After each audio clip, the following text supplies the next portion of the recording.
Have you ever felt stuck in a conversation, like you've backed yourself into a corner and now you have nothing to say, and then you just sit there in awkward silence, thinking so hard everyone can hear you? Probably. As someone who used to have really bad anxiety, I hated this, so I learned 3 ways that I can get out of these kinds of situations, and I want to show them to you, and how they really work when I want to meet someone new or make a conversation fun, and why sometimes there's absolutely nothing you can do about it. Oh Lord, it's good to be here with you, Mr. O'Brien. We've all been there. I certainly have. You're at a new workplace or a new class and you find yourself left in the room with someone you only kind of know. You introduce each other. Great. Now what? Before I did anything else, I focused on trying to be comfortable in that awkward silence, and I did, slowly, because I realized that silence wasn't going to kill me like it would if I was a YouTube video.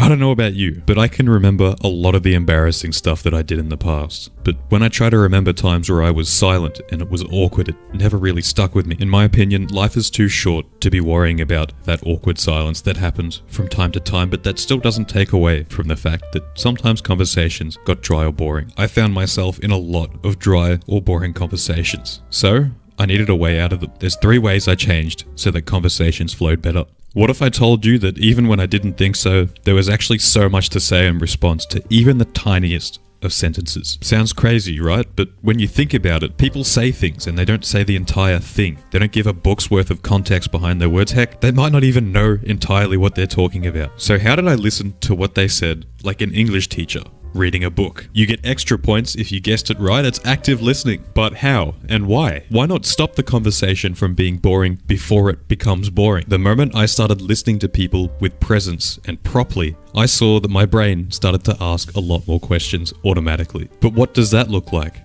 I cut my hand on Sunday while working on a car. When I was paying attention and had some level of genuine interest, statements like this had heaps of questions behind them. What kind of car? Is it your car? How'd you cut it? Can I see it? Do you work on cars? On Sunday? Does that happen often? Did it hurt? Now, am I saying the secret to conversation was learning about cars? Yes. No. If I did nothing, knew nothing, and didn't want to know anything, conversations would be about as dry as a snail on the Utah salt flat. Also, I probably won't make any friends. I didn't waste my time wondering about what I should do. I just did things that I found interesting. Be it cars, sports, going on hikes, learning about psychology. Of course, it didn't really hurt to do things that a lot of people like doing, but sometimes when I felt like something really resonated with me, I did that too. So what am I saying? To have more fun and interesting conversations and develop my personality using interests? Yeah.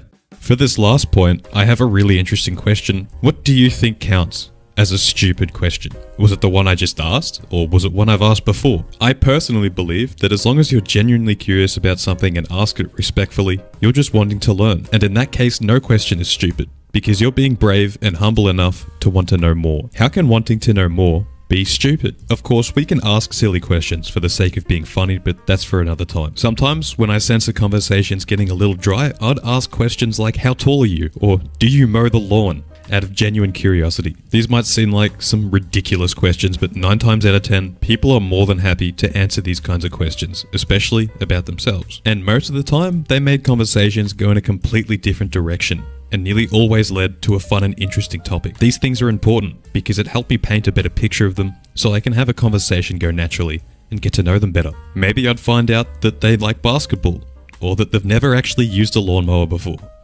Who knows?